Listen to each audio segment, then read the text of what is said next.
Many people in charge of public education, like politicians, make decisions that are based on budgets, not necessarily on what is best for students.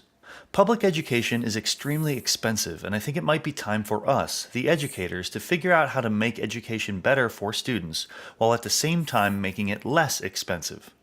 Instead of telling politicians that we need more money for education, we can instead make recommendations that say, here are ways of saving money that will also increase student success.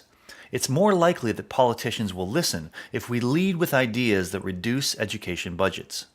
Here are 5 examples. 1. Instead of going on field trips, we can point students to virtual field trips.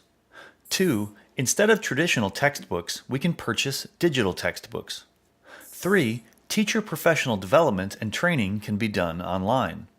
4. We can negotiate statewide technology contracts. Pooling resources across schools and districts can greatly reduce the per-device cost of technology.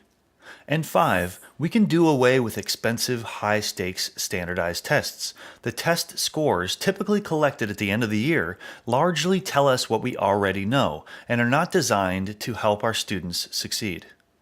Ideas like these can improve student learning while costing the system less.